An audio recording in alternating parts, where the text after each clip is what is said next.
Selamat datang di video pasca sesi diskusi ini Bapak dan Ibu. Di video ini kami meng-highlight diskusi sesi-sesi pembekalan. Karena setiap diskusi diarahkan kepada kebutuhan masing-masing sekolah atau universitas, fokus setiap sesi diskusi akan sangat bervariasi. Nah, tujuan video pasca sesi ini adalah mendokumentasikan variasi tersebut agar setiap sekolah yang akan mengikuti courses ini bisa mendapatkan insight sekaya mungkin dari diskusi-diskusi yang mereka tidak ikuti. Selamat mengikuti Bapak dan Ibu. Di episode yang ini, saya dan Mas Jonju akan membahas sesi hari Senin 16 Agustus 2021 kemarin nih Mas Jonju ya? Betul. Pada Pertanyaan waktu itu tim dosen dari Fakultas Psikologi Universitas Yarsi ya Mas Jonju ya? Iya. Yap. Di setiap di setiap sesi diskusi ini ada 3 pertanyaan Bapak dan Ibu. Jadi kita nanti akan diskusi apa yang sudah jadi kekuatan dari peserta kemarin, apa yang perlu dibekali oleh peserta, apa yang perlu peserta pelajari lagi, kemudian praktek apa yang kami bisa sarankan untuk selama beberapa periode waktu ke depan pasca pembekalan. Mas Jonju, kita mulai dari yang pertama. Kalau dari observasinya Mas Jonju kemarin kita diskusi, kekuatan apa yang sudah ada pada tim dosen psikologi Yarsi sehingga kemarin jadi membuat diskusinya kondusif?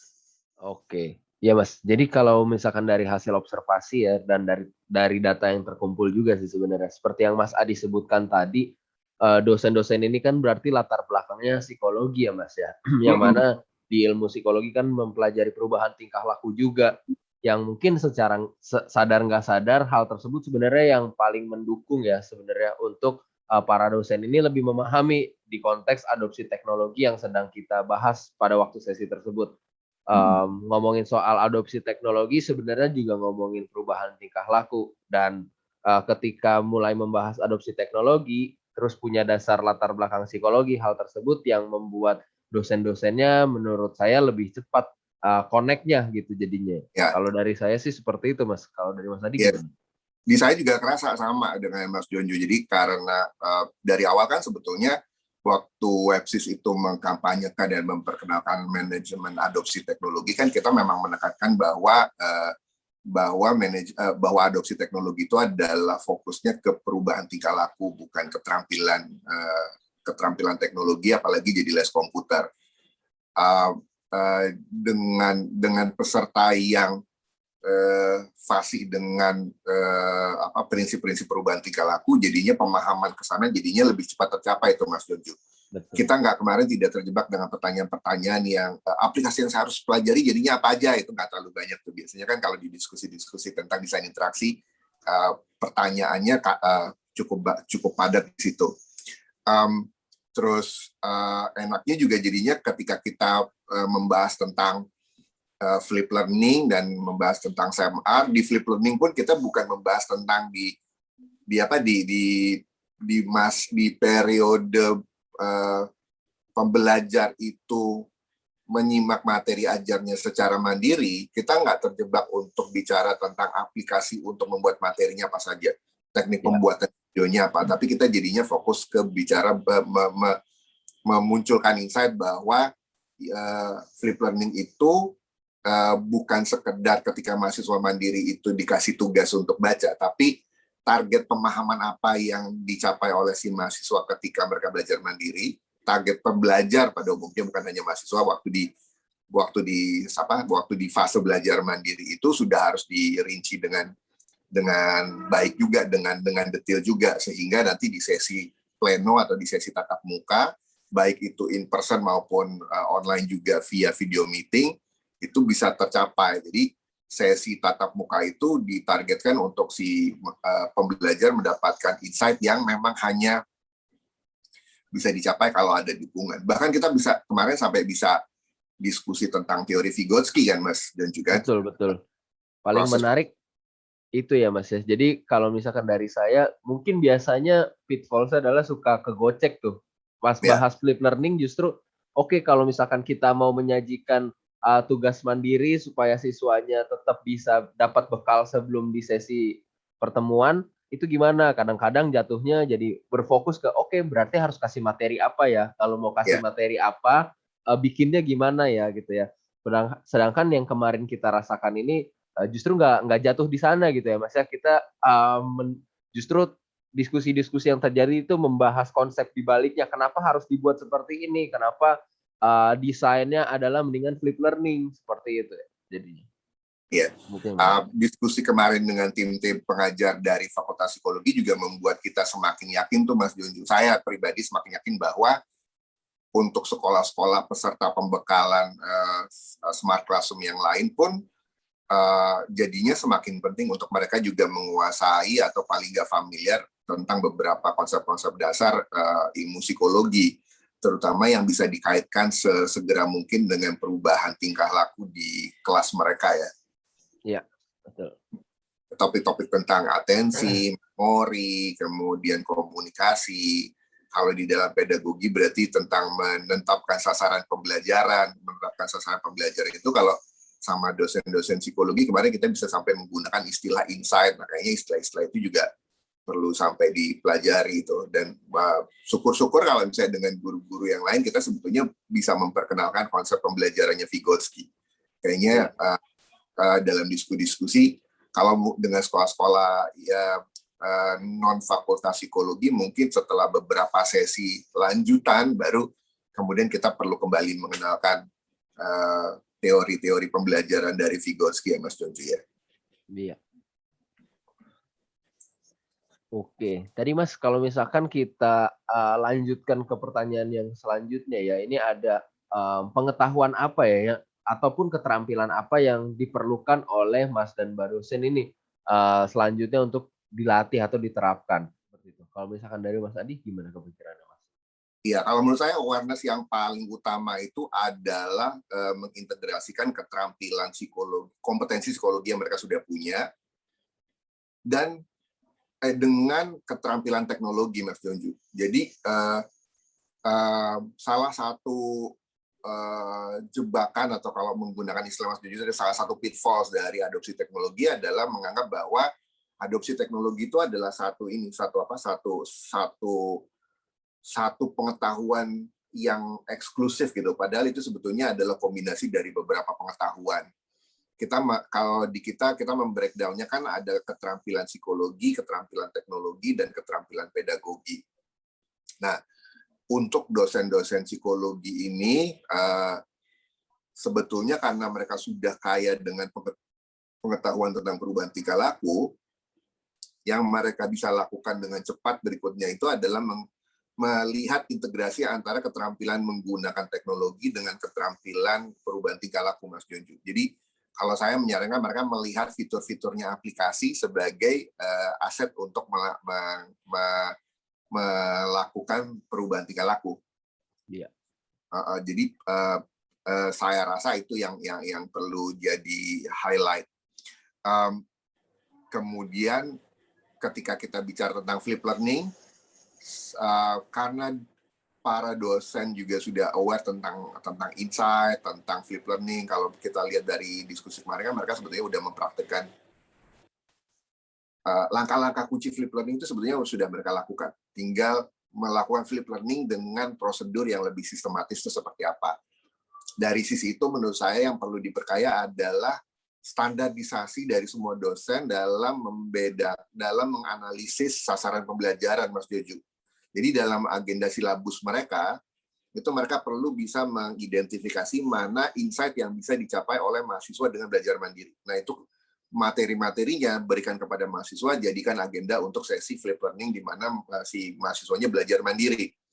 Tapi dosen juga perlu untuk menganalisa, melihat lagi, mereview lagi insight-insight yang jadi insight-insight yang hanya bisa dicapai dengan bantuan diskusi kelompok atau bahkan dengan dipancing atau dipandu oleh dosen, itu jadi insight-insight yang hanya terjadinya di sesi tatap muka, sehingga proses ketemu di sesi tatap muka plenari pleno itu jadi sesi tatap muka yang memang menuntut kompetensi berpikirnya si mahasiswa. Dan prinsip yang sama bisa dipraktekkan juga di jenjang pendidikan yang lain sebetulnya. Yang ketiga kalau menurut saya adalah ini sih, memperkaya koleksi materi ajar. Dan memperkaya koleksi materi ajar di sini maksudnya bukan materi ajar yang memaparkan materi, karena menurut saya dosen nggak perlu tuh bikin video tentang teori-teorinya, itu udah deh dibaca aja oleh mahasiswa. Dan video-video YouTube saya rasa kalau di search juga banyak tuh aset yang seperti itu.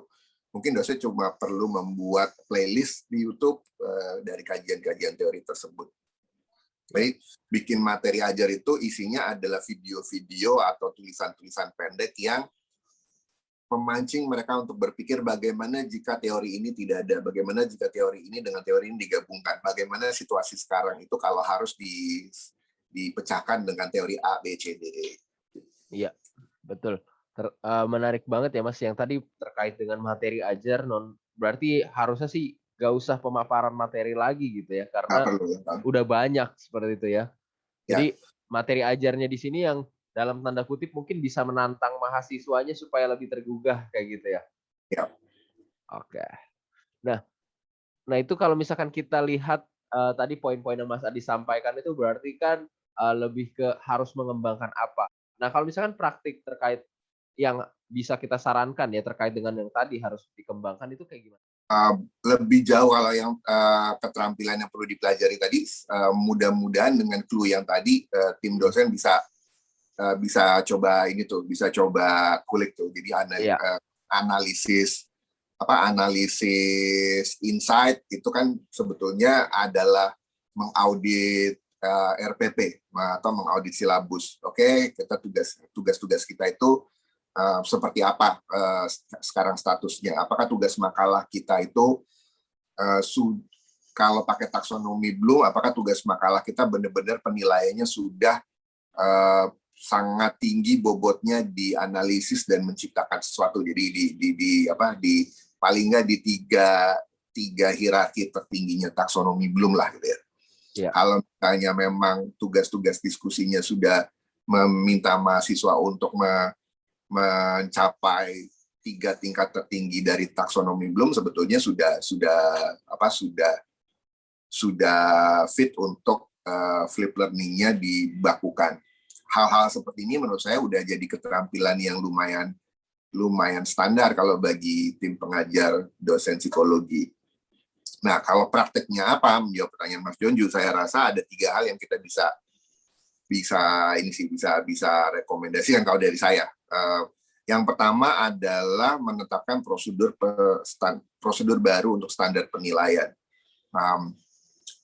Kayaknya untuk penilaian dosen-dosen perlu tuh mempertimbangkan untuk agak pelit nilai supaya nilai bagus itu hanya tercapai jika mereka perform tingkah laku belajar dan demonstrasi yang mencapai 3 hierarki tertingginya taksonomi Bloom. Terus yang kedua, dosen-dosen sebetulnya untuk udah bisa melakukan ini Mas Jonju, yang mempraktekkan FGD. Jadi kalau desain FGD itu dipraktekkan untuk sesi pleno itu sebetulnya itu akan membantu sekali praktek flip learning. Nah yang ketiga, praktek yang ketiga yang saya rasa terkait dengan MBDR, yaitu dengan R-nya, dengan perayaan, yaitu menggunakan aset sosial seperti LinkedIn. Kalau saya spesifik menggunakan LinkedIn sebagai alat strategis untuk mereward partisipasi mahasiswa. Nah itu kayaknya itu 3 hal praktis yang bisa dicoba oleh dosen, dan sangat penting untuk dicobanya jangan sendirian Mas Jonju. Jadi saya sarankan ya, kalau misalnya kemarin kan pesertanya ada 15 orang tuh Mas Jonju. Ya. Idealnya ya 15 ini rembukan kemudian mencoba hal ini secara standar. Tapi kalau misalnya kesiapan dari setiap dosen berbeda, kan ada dosen yang sekarang misalnya ada dosen-dosen tertentu yang sekarang misalnya beban tugasnya sedang lebih tinggi karena harus sekolah S3 kah, atau memang sedang ada penugasan tertentu lah. Jadi mungkin tidak 15 yang bisa mempraktekkan ini. Nah, paling enggak dari 15 ada 5 dosen yang bersama mempraktekkan 3 hal ini supaya lumayan signifikan. Jadi mahasiswa bisa ngeliat, oh ini dosen-dosen gue sekarang mempraktikkan ini, yang menerapkan ini. Nah, itu akan punya dampak lebih kuat dan lebih cepat nantinya. Iya, itu berkaitan sama poin kunci yang kemarin sempat kita bahas juga ya, keberhasilan dalam inovasi ini kuncinya konsisten plus gotong royong gitu ya, misalnya kalau misalkan hal itu dilakukan, tentu dampaknya akan lebih cepat dirasakan juga kayak gitu ya. Ya. Oke. Ya. Kurang lebih seperti itu mungkin ya Mas ya, video pasca sesi dari kita. Tadi 3 pertanyaannya sudah dibahas sesuai dengan konteks yang peserta kali ini adalah dosen-dosen dari Universitas Yarsi. Terkait dengan video pasca sesinya dari Mas Adi, apakah ada yang mau ditambahkan mungkin sebagai pesan untuk Bapak Ibu guru ataupun siapapun yang nantinya menonton video pasca sesi ini, Mas? Diskusi, Mas Jonju. Jadi kita perlu sangat intensif diskusi di platform kita, di Telegram mungkin atau di KMK. Pertanyaan-pertanyaan yang baru muncul setelah sesi diskusi atau setelah menonton video ini itu sangat diperlukan. Ini tujuan bahwa sesi tatap muka via video meeting kan adalah mengcustomize topik tersebut. Topiknya kita kan adalah desain interaksi, flip learning, dan CMR ke dalam praktek ini mereka, ke dalam praktek e-learningnya sekolah atau dalam hal ini Fakultas Psikologi Yarsi. Nah, penajaman di kedua hal itu ya perlu dilakukannya tidak di diskusi saja, tapi di platform chat kita. Saya rasa melakukan ini jadinya dosen-dosen juga mempraktikkan dan mengalami sendiri menjadi pembelajar yang sedang di tengah prosedur flip learning, Mas Jonju. Dan itu mesti anget deh, pokoknya jangan malu-malu deh diskusi seheboh-hebohnya deh di grup. Iya, menarik ya. Jadi memang yang boleh berkomentar itu siapapun ya Mas ya. Yang nonton ini kalau misalkan jadi muncul suatu pertanyaan atau justru temuan-temuan yang menarik yang sebelumnya nggak terpikirkan, itu boleh banget buat di-share ya Mas ya. Ya, karena kan gitu kan, hal-hal yang kecil kayak gitu kan baru kepikirannya baru setelah sesinya tuh. Iya. Nggak Kayak jarang. Kalau kita lagi sesi kan biasanya insight-nya adalah itu saya udah tahu, oh ya benar juga ya, itu saya udah tahu, oh itu benar juga ya. Tapi nanti kalau misalnya sudah sesi, tunggu. Tadi dibilangnya ada nih, kalau misalnya situasi seperti ini gimana? Kalau itu kan baru kepikirannya di pasca sesinya, baru setelah materinya dicamkan baik-baik. Ya. Oke, mungkin seperti itu. Oke, dari saya juga sudah tidak ada Mas tadi poin-poin yang untuk penonton ataupun kayak untuk membahas sesi diskusi kita yang kemarin sama Universitas Yarsi juga sudah cukup semua dibahas. Untuk Bapak dan Ibu yang menonton video ini di luar dari sesi ini, jika ada pertanyaan-pertanyaan tentang sesi diskusi ini secara spesifik, Bapak dan Ibu bisa engage atau bisa tanyakan, bisa berdiskusi dengan para edutech specialist yang di grup Telegram.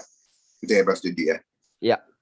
Sampai ketemu lagi di sesi video pasca sesi berikutnya. Sampai ketemu.